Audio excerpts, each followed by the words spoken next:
La reunión está siendo grabada. Welcome back, everybody. It's a pleasure to be back here for the seminar 2.B or 3, if you want to count it, of the Chilean probability seminar. We have the pleasure to have with us another ex-student. Another revenant. So it's Andrés Rivero, who is in Columbia University, and who will discuss with us about monotonicity in quadratically regularized optimal transform. Thank you very much, Aurelio, for the introduction. It is a real privilege to be back here speaking to my teachers and my classes. So yes, as Aurelio said, I'm going to talk about monotonicity in quadratically regularized optimal transport, and these are a lot of fancy words. So I'm going to start at the beginning. It's my fault. No. There we go. So what is optimal transport? The original problem dates back to the 1700s with Gaspar Monge, where you have the following problem. You have you can think of it as a pile of dirt in the space X on the right, and it is distributed as the measure mu x, that you could think of it as a density, mu x, right? And then you have a hole of the same volume on the space Y, and the volume has the shape of the density mu y, right? And so for every little x0, you can move that mass x0 to a point y0, but that incurs a cost of moving mass from x to y, right? And in the problem that Monge says, we have every little grain of sand, and we're going to choose how to move that grain of sand to up to the hole and fill it in an optimal way. The problem mathematically can be written in this way. It is the infimum of all the functions that takes points in x, takes them to y, and we need to add up all the costs of taking the point x to the point t of x, right, with mu. But this function t cannot be any function. It has to satisfy that, and when I move my sand pile to y, I actually fill up the hole that has shape nu y. So in other words, the push forward measure of mu through t has to be nu. That is the constraint. Now, this problem is mathematically very hard, but in the 1900s, Leon Kantorovich relaxes it. In what way? Same problem. We have a pile of sand, we have a hole, same volume, right? So they're both probability measures. But now Kantorovich allows us to split mass. So it's not necessary that every mass of point x goes to one single point y. We are allowed to divide the mass that is in x and send some part of it to x1, some part of it to y1, some part of it to y0, even to a continuum of values. How do we express that in mathematical terms? Now, instead of having a function, we have a coupling. And the marginals of those couplings have to be our measures, measure mu and measure nu. And then we integrate over the entire space in that coupling, measuring what the cost it takes from taking one mass from x, and what part of that mass from x goes to y.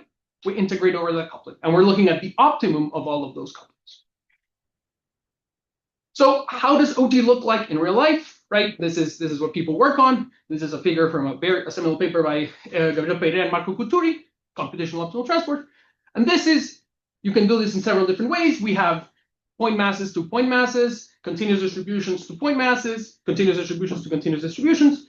And this is how it looks. We have x on the sort of paradoxically, x is on the y-axis here, y is on the x-axis, right? And so the red distribution lives on the x-axis, and we see how, for example, in the first figure, the mass of this point here is not split. It's sent directly to the mass of this point here, but the mass of the second point is split between the first point and the fourth point in beta, right? And in here, we have a continuous mass, and we're sending certain areas of that mass to each of the points. I want you to pay attention to the last one, because potentially, nobody tells me that this looks like the graph of a function. I have two continuous distributions, and this here looks like the graph of a function. Potentially, the couplings don't have to be that. Potentially, some of this mass can be split, and this could be like a surface in this two-dimensional space. But why is it a line here? Why do we show it as a line?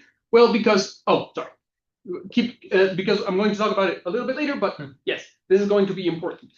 Why in continuous distributions we show it as a line? So before I go into the mathematics, I'm going to talk about some of the applications. Optimal transport, very famous in mathematics by the work of Felix Soto, where we use it to define gradient flows. Then together with Cedric Villani, they develop concentration inequalities and sharp concentration inequalities, as Pablo might be able to talk to you better about. Alessio Figalli talks about isoperimetric inequalities, and this is not an exhaustive list by any means. This can go on. And because I'm in a statistics department, I can also talk about several myriad different applications in statistics. I'm not going to talk about all of them, but and some good ones to point out are generalized quantile. So how do we transport the idea of a quantile in one dimension, the quantile function of a distribution, to several dimensions? You use optimal transport. That's a very nice way to do it. I want to point out the causal inference part of it, because my dear good friend Jonas Mikael just won the award for best young causal inference scientist in a very important causal inference conference by improving bounds on Niemann, statistical bounds on Niemann using optimal transport. And there's also Estacio El Barrio and Jean-Michel Loues in France that are working on fairness, which is also very nice application for optimal transport. So let's go back to why we showed that graph as a why the optimal transport looked like the graph of a function. Because we have these two problems, right? We have the Monge formulation and the Kantorovich formulation. One of them more general than the other, because if you give me a function, that function defines a trivial coupling. However, in probably the most celebrated result in optimal transport is the well-known Brennier's theorem, which was proved first by Juan Cuesta and Carlos Madran in '89, and then by Jan Brennier in '91, which is the one that we generalized. But the more general result is by Wilfred Gangbo and Robert McCann, that says that under suitable hypotheses on the densities mu and nu, on the cost function c, which are very mild, we have that actually the two problems are equivalent, in the sense that if I look at the problem of Kantorovich, where I have a coupling, there actually exists a function that pushes mu to nu, such that it achieves the optimal plan. So it actually, the optimal plan, which is a coupling, is actually a map, right? And so it makes sense that if I am looking at two continuous distributions, I am looking at a map, not a plan. Just two questions. So your program was an infimum. Do they always exist, an infimum? It depends on under very mild assumptions on mu, nu, and the cost. Yes. And for here, probably you need that these measures mu and nu, they are not. They don't have Diracs, no, something like that. No. Diracs are fine. Even for getting for the coupling, because I mean in the drawing you showed. Yeah. For getting the equality between the two. Yeah. But it's sort of, it's more about hypotheses on the cost and on the supports of mu and nu.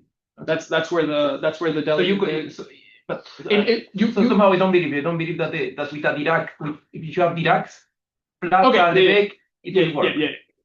Yes, I agree. It depends.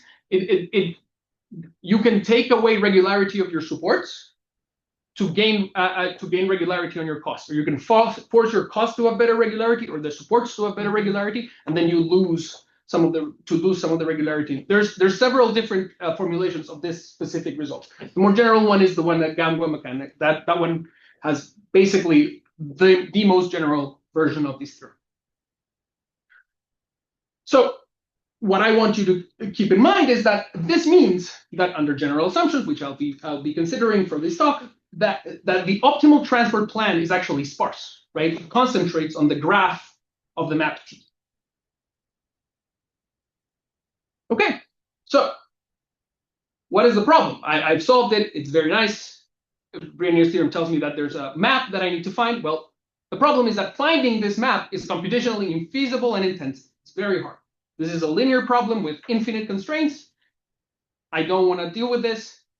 It's too complicated. So what do people do in practice? Well, the most common way to solve this is to add this regularization term, which is an epsilon, which is a tuning parameter, times the relative entropy of my coupling pi to the product measure mu times nu. again, product measure is a choice, but it is the most common choice because it showcases this trade-off that you have between when tuning your parameter epsilon. This regularization term here is smallest when pi looks more similar to the product measure, which is the sparsest the most diffuse coupling that I can find. So as I make epsilon bigger, I'm going to look more like the diffuse coupling. And if I make epsilon smaller, I am closer to my optimal sparse map, right? Adding this term makes this problem strongly convex, and you can show that there is a unique solution for this problem. However, there is a problem. There is an issue. I wouldn't call it a problem because this is what people in optimal transport call entropic regularization or entropically regularized optimal transport, and it is it has a lot of literature because there is an algorithm to compute to compute it efficiently. It has an exponential convergence to the solutions, celebrated Sinkhorn's algorithm, if you've heard of it. The issue with this is that regardless of what the parameter is, whenever it is positive, your solution will have full support. So it'll be supported in the entire product space, mu times nu. It doesn't. It doesn't matter what epsilon you choose, however small it is. Just by the nature of the problem, your coupling is going to be diffuse. Of course, as epsilon gets smaller, your mass is going to get even more concentrated onto what the map is, but there is still going to be exponentially decaying mass to the sides. Questions? Yeah, I had a stupid question. Yes. So here you started with the product measure. Yes. So what will it also be convex if you start with any?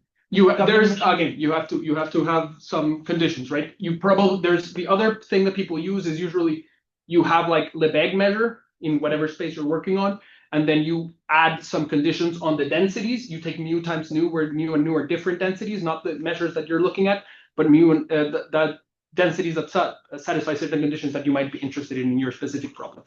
But this is pretty general. And this is a really stupid question, but I cannot stop it in my it cannot stop in my mind. What happens if you solve the problem? So you think epsilon, let's say, equal to 1 or something. You solve the problem, then now you get a new coupling. Yes. And you use that one as your new entropy, and you iterate this. Yes. Do you also converge to what you want or not? And so if your reference reference you use a higher epsilon. Or even you are fixing epsilon equal to 1/2, let's say, and then you do your problem, you get a new measure, a new coupling. Yes. And now you change the coupling for that. It's probably been looked at. I don't know the answer to it, but it's probably been looked at. Variations of this have been looked at extensively. I think the best reference I can tell you is that paper for Marco Gutturi and Gabriel Pere and computational optimal transport. I had a technical question, but this is strongly convex for every epsilon with the same assumptions? No, fixed epsilon. Yes. Fixed, same assumptions. Fixed epsilon, same assumptions. You can solve this problem is now strongly convex in the space of couplings. In the space of couplings, yes. The same assumptions as Galibo. Yeah. There may be some slight differences. I don't want to focus on the exact assumptions because there's So what do people do? Because again, we're trying to estimate a sparse map. So let's change the regularization, and this is something that's been done very recently. We change the regularization to an LP norm. We use L2 norm because, again, as my advisor says, if God exists, they would love the number 2. It's easy to work. It's easier to work with than any other power, but quadratic regularization, empirically, you can see that as epsilon shrinks, now if I use this regularization, the support actually shrinks, and I can show you a picture. So this is from a paper by Stefan Eckstein, Bartier, and San, 2024. You can see that on the right, that's an entropic regularization. This is the same epsilon for all of them, and the optimal transport map here should be a straight line, right? And we see that for entropic regularization on the right, we see that it is completely diffuse. And as the middle one is quadratic regularization, we see that it is after the white is completely, we have no mass there. And then this is with P equals 1.5 instead of 2, it shrinks even more. Right, so we see this shrinkage happening. Mathematically, in 2024, Marcel, my co-author here, showed that if U is an open neighborhood of the support of my optimal map, sorry. But in the white regions, it's actually zero. Yes, or in the white regions here, this is actually zero. Actually zero. Yes. Okay. Yes, that is a sharp. Okay. You can see that this is, of course, a very grainy picture. This is not a very fine mesh, but yes, outside the blue region, this is actually zero. Okay. That's important. So if we take an open neighborhood of the support of my map, I0 being the optimal without regularization, then there exists an epsilon such that the support of my regularized transport is inside of that neighborhood for every epsilon smaller than that. So this is the qualitative result on convergence. So the question was, we have this shrinkage. Is it monotone? Is it true that I am actually shrinking? Is it true that the supports are nested inside each other? It might not necessarily be true, right? I can be moving around, getting smaller. These oscillations can be moving around, but I can still, they don't necessarily have to be a subset of one of each. So this is the question that we started on. Is it true? Because it has important, if this were true, spoilers, it isn't. If this were true, it would have important consequences in regularity properties of the densities of my optimal pies. Well, so how do we look at something like this? We simplify it to base principles. We stop looking at general measures and we say, let's take n points uniformly distributed in X, n points uniformly distributed in Y, and we just take the empirical measures. Yeah? How does the problem look now? Well, this is a product, just a vector product, an inner product between the cost matrix that tells me how much I am paying for moving mass from Xi to Yj. This is the coupling that I'm choosing, how much mass I am moving from Xi to Yj. And then this is the regularization term. The n squared here is just a normalization parameter, and that also the 1 over n here shows up. I'll talk about this set in a little bit. Don't panic. So this is how it looks. And this is exactly what I was explaining in the diagram, right? I am moving around. I have my points. X, I can split the mass and some mass here, some mass here. For this, I'm going to be paying the cost C12. For moving from here to here, I'm going to pay the cost C33. And the amount of mass that I'm moving is given by these couplings, right? So I don't like this term because it looks like a Lagrangian term. It makes my linear problem quadratic in some way, non-linear. So I'm going to imagine that this comes from a Lagrangian constraint, and I'm going to look at the Eulerian formulation. So I'm going to take this and put it on my optimization set rather than leaving it in the optimization function. So how do I do that? I'll just say, okay, I am now optimizing the same linear function over the same set, but now I'm restricting myself to couplings that have square norms smaller than this delta. This delta, of course, depends on epsilon and an n, but I'm gonna fix it, and I'm gonna look at this fixed problem, right? And now you can see that if this were some sort of bounded set, the problem is as I increase delta, there's this ball, L2 ball, that is growing, and at some point I'm going to touch my set, and then I'm going to keep growing, and then until my entire set is covered, and then I will have my original problem, my unregularized problem. So the smaller this delta is, the more regular my problem is. It's sort of the opposite of the epsilon. So what is this set that I'm optimizing on? Well, this is a result from the 1946, a very famous result by Birkhoff and von Neumann that says that the couplings between two uniform masses of this in n points, right? N is actually given by the Birkhoff polytope, which is the convex hull of the permutations. So imagine I have 5 points, and I have a permutation. Let's say the identity. I move all the mass from one point to another. all the mass from one point to another. That is one of the permutations. And then I take convex combinations of all of them.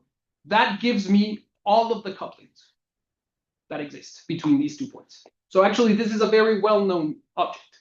I am scaling it for 1 over n because I don't want the masses to be 1. I want them to be 1 over n in each point. But it doesn't affect in how you need to think about this problem. So one question that will be important for us, seeing as what the motivation is that if I look at any coupling in the Birkhoff polytope, its support as a coupling coincides with the minimal face of the polytope that contains pi. So if pi is a vertex, for example, that vertex uniquely defines its support. And now take 2 permutations and take the line between them. If there's a coupling that fixes n minus 2 of those points and then allows mass to move between only 2 points, that coupling is going to land exactly on the face that is generated by those 2 permutations. And of course, I can add as many permutations as I want to generate all the faces of this polytope. But the important thing is that the support and the faces are exactly correspondent. So if I translate the original optimal transport question to my now geometric question, the question becomes, as delta grows, does pi delta, the solution of this, remain on every face it enters?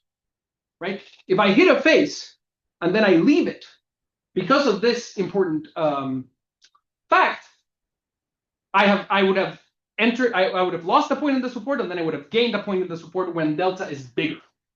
That would make it non-monotone. So the problem becomes tracking delta as this ball grows and seeing that it stays in the right faces. It doesn't leave a face once it enters. So this is the result. Consider the optimization problem. We have infimum of a linear function such that we increase with the L2 constraint for delta, right? And where now P is any polytope. I don't need it to be the Birkhoff polytope, anything. Then the unique solution of this problem, which is unique because it is a convex problem, I can change it back to the Lagrangian setting, and now I'm in a polytope, so everything is unique, doesn't leave a face as delta grows for any choice of the cost, so it doesn't matter what cost I pick, if and only if 2 conditions are satisfied. The projection of 0 onto my polytope has to land in the relative interior of my polytope. It cannot land on the boundary. And the second one is sort of analogous, but for every face. I take a face, and then I take the affine space generated by that face. So imagine if my face is just a line, I just take the affine subspace generated by that line. And then I project 0 onto that affine subspace. If my projection lands on the face, for every face, I'm okay. If there exists a face where that projection lies outside of that face, then we're in trouble. And I'm going to explain what I mean in a little bit. So again, this is a general geometric result. It involves only the polytope. And the proof is purely geometric. This after we see the proof, it is all about projections and dealing with inner products and what the projections mean. So let's see a good example before we. If I understood, so this is only for the cost where you are taking a uniform, or it's only for the methods of the uniform. Yes, I'm going to explain why that is important. I'm going to explain why that is important in a second. So let's look at examples. Let's first look at an example in 2 dimensions, pretty easy, that satisfies both of our properties, and see how it works. So here we have this polytope. The cost is just minus the second the y-axis, if you will, minus the second coordinate. And we start and we see that the projection, 0 is inside of it, so the projection of 0 is definitely inside of it, right? And then you see that the only faces that I have, the only proper faces that I have are the edges. And as you can see, if I project 0 to all of the edges, I land inside. I line inside that line. I don't line out. I don't fall outside. And the blue arrows show the progression of the solution. As delta grows, I'm going to go ahead.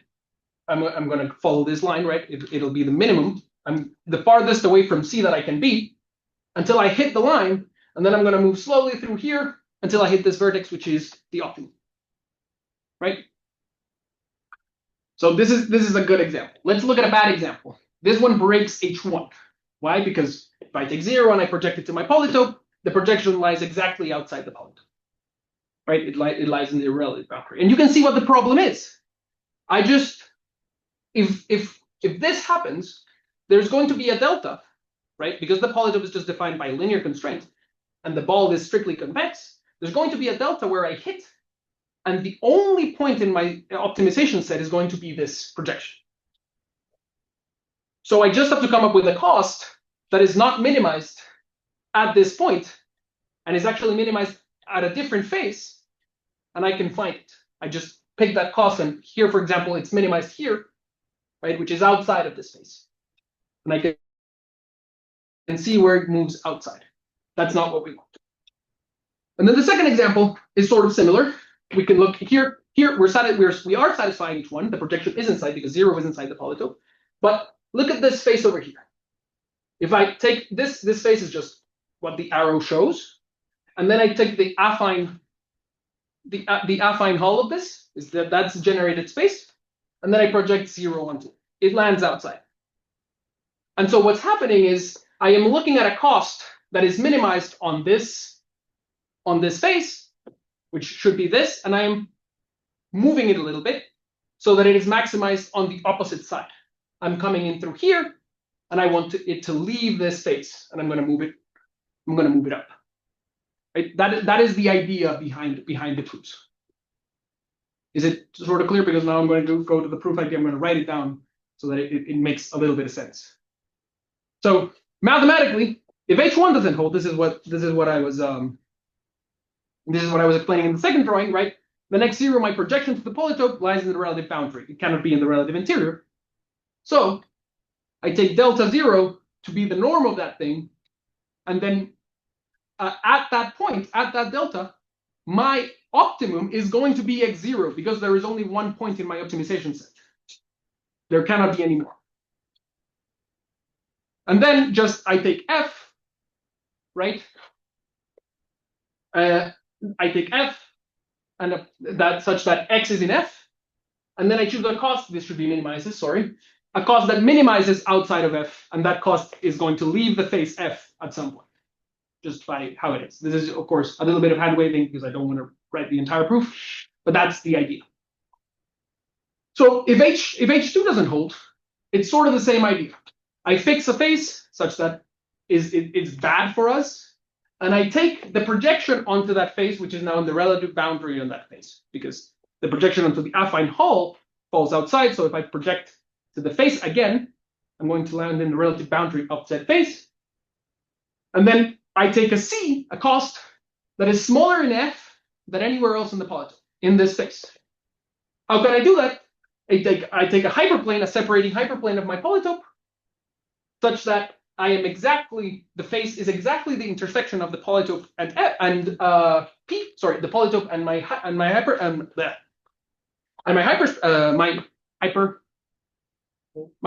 Yes, my hyperplane.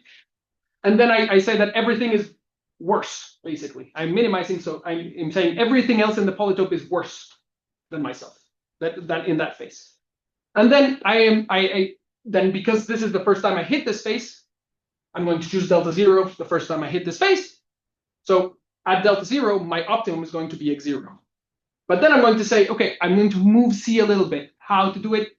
It's a little bit, you have to be a little bit smart, but I'm going to perturb C a little bit, or A here in this case, right? I'm going to perturb it so that it moves to a different boundary of F.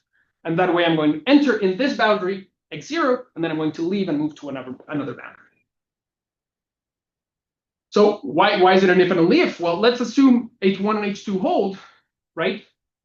And so the idea is we need H1 so that whenever I hit the polytope, I am not constrained about the directions I can move it. Because I hit the relative interior, then as delta grows, I'm going to have a little ball, and I can choose any direction in the polytope to move around. That is why H1 is important. And then if x delta is ever in a phase F, and it moves out of it, there are two choices. it can either move back into the relative interior, right? But as I said, if it moves back into the relative interior, before that, I already had all the choices that I could pick inside the relative interior. So it makes no sense that if I can move in, if I move to the boundary and then out, I could have moved directly into that place. So I wouldn't never have hit the boundary. So I wouldn't have hit the face F first. That's the first contradiction. And the second one is sort of the same idea. I move to a different face, F prime, and by continuity of this, I must enter the relative interior of that face, right? But if I've entered the relative interior in that face, I know that I hit that face in the relative interior beforehand because I hit that face in the relative interior by the condition H2. So again, I would have chosen that point. If I moved into F prime, I would have chosen this point before I chose this. That's the contradiction. So the idea here, so that's the basic idea. That's the proof. But let me talk about some consequences of the result. So as I said, if you look at the proof in detail, you can actually identify the problematic costs for the problem. So it's not just I can find a cost. The costs are intrinsically related to the bad faces, and you can see how you construct them. Now let's go back to the problem that gathered us here. If I take n smaller than or equal to 4, so if I have 4 points and then 4 points, the Birkhoff polytope satisfies both of our hypotheses, and therefore it is monotope. So if I only have 4 masses and 4 masses, I'm okay. I am monotope. However, this is shown by computer assistance, or also by checking around 50 different cases for all the symmetric faces of this polytope. This polytope is actually huge. So it's very hard to deal with it for even small n's. However, for n greater than or equal to 5, we can find a face in every polytope that breaks H2. And therefore, I can always construct a cost that would make my problem non-monotone. So the monotonicity in quadratic optimal transport breaks, even in this simple case. And the face that fails is characterized by this matrix. Take A, right? This matrix here that has ones in the first column, ones in the first row, and ones in the diagonal. And then take permutations that only have ones in these locations. This is not a permutation matrix, but I am allowed to pick permutations that only pick ones in this, and then the rest are zeros. Those permutations can be shown to define a face. And if you minimize that for n greater than or equal to 5, you see that the projection to the affine space lies outside the face. So you're kind of screwed. And this same thing, I can extend it. This is n equals 5, but I can extend it as far as I can for n as big as I can. So what can we do? By an approximation argument, it sort of seems that continuous quadratic optimal transport should not have the desired monotone property. Just instead of putting masses, just put like normal distributions, very concentrated normal distributions on every single point. Take 5 of those on each side. You shouldn't have the monotone property for certain constants. But why? Let's look at something that's useful. Why did we do this? Well, for example, the simplex. You can easily show that satisfies H1 and H2 for every single one of them, for every n, and therefore the simplex is monotone. Just as an example. So this is. It's not that every polytope. There's no non-monotone polytopes. There exists some of them. Okay, so let's switch gears a little bit, and let's look at this problem where we have a matrix A, and we define the max trace of A. How do we do this? We take a permutation, and we permute the columns, and then we take the trace of that. We take the sum of the diagonals, and we call that the max trace. Marcus and Macon in the 60s shows that if A is a double stochastic matrix or a coupling for this in this setting, they show that the Frobenius norm, right? So the square norm of the matrix is smaller than or equal to the max trace, and this is just by a linear programming argument, right? I always optimize at a extreme point, and permutations are extreme points, and this is exactly this for permutation. So Erdős asked, when is this inequality unequality, right? When is it true that I find a matrix that actually saturates the inequality? In 2024, these 3 people here found the answer for n equals 3. It's a long paper where they do a lot of calculations, and they figured out the answer for n equals 3. Well, the theory that we developed for this paper uses to show that the matrices that satisfy the inequality, that saturate the inequality, are the matrices that are a projection. So if I take a face of the polytope that is good, the projection lines in the affine hull, right? Then take that A will satisfy it unless it is a bad projection of a different face. It is a projection of a different face. I'll show you what I mean in this simple drawing. So if you look at x delta 2 here, right? X delta 2 seems to be the projection of f, and it lands in the relative interior of f, and that's okay. But if I look at f prime as a bigger face, x delta 2 is exactly the projection of sorry, f. This should be f, not the affine space. This should be f, not the affine space, because f prime is not satisfying a2, so the projection doesn't land in the polytope. But if I project to f, I'm always in the polytope. So here I am saying, if I look at f, I'm good. But if I look at f prime, I am in the relative boundary. The projection of f prime is outside. It's here. It's x delta 1. So this one looks to be good, but it doesn't satisfy this second condition, so it's not good. I don't understand the drawing. So f prime was this. Imagine f prime is a surface, and f is a line, right? Is an edge of that surface. Yes. So the affine hull of f is just the plane where f lands, and I am saying the projection of that affine space is x delta 1, right? Okay. So therefore, the projection onto f prime now becomes x delta 2, which looks good for f, the edge, but it's not good for f prime. So it doesn't satisfy this second one. It satisfies the first one, but not the second. So it's important to add that second condition. But you're asking for that for every f? No. For you pick an f. Okay. Pick an f. Yeah. So you have to find one f. And one f, find the matrix, and then check the other ones to see that this doesn't happen. It doesn't fail for the other. Yes, exactly. Yes. But there could be another one where. Yeah, and nothing. Yeah, nothing. But it's enough to have one. Yes, it's enough to. Yeah. So faces that satisfy H2 are directly related to Erdős matrices. That is, it showed up in this project. However, yeah, as Daniel was thinking, finding them is computationally intensive if you want to do it, but you can do it. It'll take a long time. If you really need to do it, you can, but it's not like a surefire way to find these things. But a good corollary is that we know that Erdős matrices have rational entries. That was another question we posed. Do these matrices have rational entries? Well, how do we do it? We know by the first corollary, right, the first part, that is a projection of an affine space, right? And as a good statistician, I just subtract one of the permutations, and I'm looking now at the affine space of 0 and k-1 vertices. Right? But this is a projection onto the linear space of these k-1 vertices. This is PCA. This is just what we do for linear regression.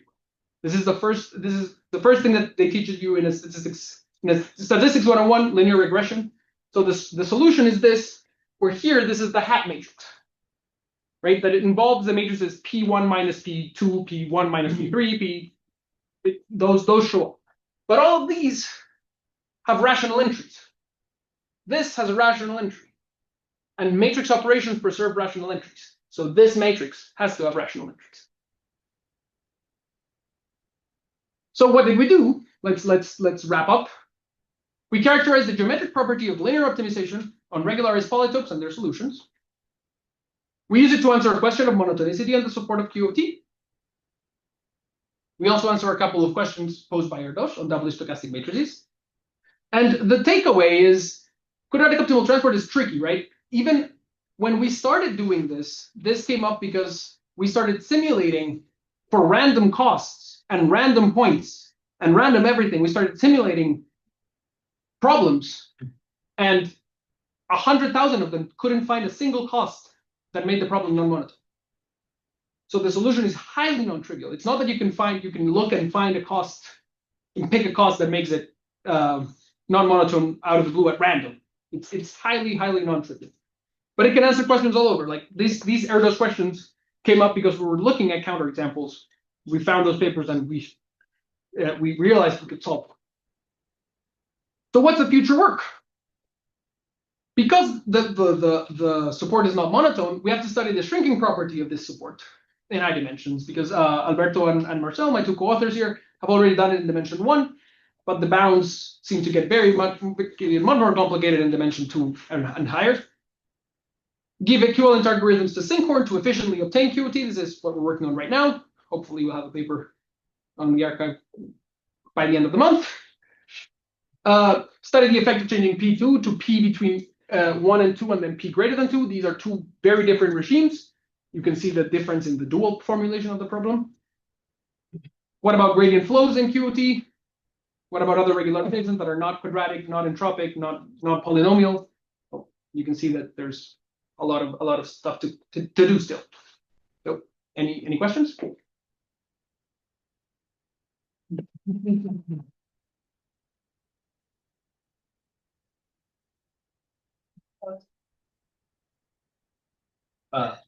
Do you have any guess about the gradient flow interpretation? Like So the problem with the gradient flow is that there is a gradient flow for just optimal transport, just OT, right? The Wasserstein gradient flow. Yeah. There is a Sinkhorn gradient flow, but the Sinkhorn gradient flow uses the very key thing that Sinkhorn gradient flow uses is that Sinkhorn is highly associated with a semigroup of Brownian motion. Yes. Right? We have guesses for what the semigroup should look like for quadratic QOT, for the quadratic regularization, and we have guesses for what the profile should look like, right? For what the in EOT you're moving Gaussian kernels. We know what the kernel might look like, but the connection is esoteric at best. We have no clue how to make it work in any way. We know there's a paper that connects quadratic optimal transport to the Barenblatt profiles that Alberto wrote with a PDE person in Spain. That's a very good paper. It's Alberto and Alejandro Garris. But then it's like linked with would be like the equations would be like the porous medium. Yeah, the porous medium equation. Exactly. Okay. But the problem is that the porous medium equation has worse properties that just don't. Yeah, no. That's the issue. There's no the semigroup connection is hard. There's three things that Figali students use, which is the optimum, the equation, and then the semigroup, and they are very well connected by semigroup theory. But in the quadratic case, those three things are not connected at all. So we have to we're guessing in the dark at best. Okay. On what to do. Okay. But then like the thing about the porous medium equation is like just a guess. You cannot prove it. No. You cannot. We have no idea. Yeah. Yeah. We have no idea. So there's something I got lost at. So at a point you simplified between having the quadratic realization to go into a subset of the space and then go with a linear constraint. Yes. So I got lost at which point you could identify that both of the problems were giving the same solution. Yeah. So if I look at this problem here, so there we go. So this is the problem. This is the original problem, and you can there is in optimization you have Lagrange formulations. So imagine this as a Lagrange multiplier for a constraint. For this constraint. So if you look at this problem and then you add this as a Lagrange multiplier, you use KKT, right, and add this as a Lagrange multiplier, you'll get this. But the Lagrange multiplier you have to also minimize over another new variable that appeared. Yeah. This is already minimized. Like this delta is that's why it depends on epsilon and n. Okay. So it's the same problem. It's the same problem. This delta is very much dependent on epsilon and n. It's actually like 1/2 epsilon times n squared or something. Like so that everything fits perfectly. Yeah. It is a specific delta. And can you do some So because this story is really you're going from a uniform measure to a uniform measure. Mm-hmm. Can you play with continuous things or with things that are not Yeah, uniform? so that's why this is usually enough. That's why we started here and hoped that we would get somewhere useful. We got something, but it wasn't what we were expecting. It's because usually what you do to calculate optimal transport is you're not working with actual measures, you're working with samples. And samples are uniforms, right? Uniform measures on the space. And why are we not that interested in what specific costs cause the problem is because that when you're sampling, you don't know where the cost is going to land. Imagine you have you take the cost to be the distance, but your sampling points, you cannot, the best thing you can get is like high probability estimates of how this cost matrix is going to look like. But it's not at any, you cannot, it's hard to pinpoint these costs any further. My promise, my last question. So does this the fact that H2 fades have to do with the fact that this group is not normal, or like the simply? We have not looked at algebraic properties of the group yet. No, I mean, because it's just like the group of rejection, no? Yeah. So you know that 4 and 5 they are really different properties. Yeah. Yeah. Well, we have not looked at that. Even that, of course, in the case of entropic optimal transfer, you have some support, but still, this intuitively, the fact that when you make epsilon through 0, you get something which is more concentrated in some sense. Yeah. Okay, so it won't be in terms of the support, but do you think you can see something in terms of this approach if you consider the entropic cost instead of the L2? Yeah, the thing is like when you're working with linear, when you're working with linear discrete things, right? The linearity of this is like an on or off property. So if even if you have a very, very little amount of mass, so this is why I say that we expect continuous time to break, just because or not work in full generality. But there's like I said, if you work with any natural problem, transport a normal to another normal, or do classical works just in optimal transport, you're transporting measures that make sense. It's very hard to come up with an example that is non-monotone. It's hard. It's not usually what you see is a monotonicity. So there is something. This is like a first approach in saying that there is something here that is not exactly a property of the transport itself, but maybe on further assumptions on the measures, we might find something. We don't know yet, right? Because the example that I gave you, I'm putting normal masses on the points. At some point, you're going to if you look at the means of the normal masses, at some point they're going to write the points in the mean. But does that work if I spread the Gaussians a little bit and make their supports like coincide or something in a meaningful way? Who knows? So in answer to your question, because the entropic optimal transport is so diffuse, techniques like these might not be the right way to go. I promised the last question, but I have another one. So I just didn't understand about your simulation. So essentially, you were saying typical costs, you had monotonicity. Yes. Imagine you. But here is that true? Because I was going through your proof in my head, and somehow it feels like you have still like with positive probability when n is equal to 5, you can get a cost that it's not monotonic. It's not that simple. It's not that simple because you have to take what you do is you take the normal to your face, right? Yes. And then you perturb it a little bit towards the wrong side. So if your projection comes here, you're perturbing it that way, so that the thing moves that way, right? So there's like an arc of costs that work, but characterizing the Hausdorff measures of the thing was a question that we briefly tried to like so it has probability 0. We don't know. If you take we don't know. We tried it for a little bit. It was we didn't know because again, the face how these thing looks, we found one bad face, right? I see. We found one bad face that breaks for n greater than or equal to 5, and we know for n. How many other faces break at n27? I don't. Right? There's many examples. So as you sample, you don't find them, but also if you try to look for, you sort of have to look through all the faces to see which permutations are the ones that are messing it up, and that is very So the result should be like maybe you can always find a small modification or just like take your cost, move it a little bit, and then essentially you will be monotone. Could I have a result like that? Like, okay, maybe I'm not monotone, but I want to do everything like if it were, so I move it a little bit, and then I make this movement. Maybe, but it can't be like isotropic. The movement cannot be isotropic because you can be exactly moving in the direction of where your face is. Yeah, so I would want to take a uniform angle, let's say. Yeah, it's more exactly. So it's maybe my hope is that we get results of like that, but in high probability. I don't think that it's all an almost sure result at all. I don't know. We tried to look at it briefly, but it quickly got out of hand.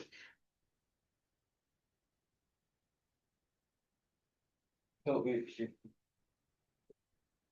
you lose monotonicity, it sounds like you want monotonicity. But do algorithms sort of go bad? Because No.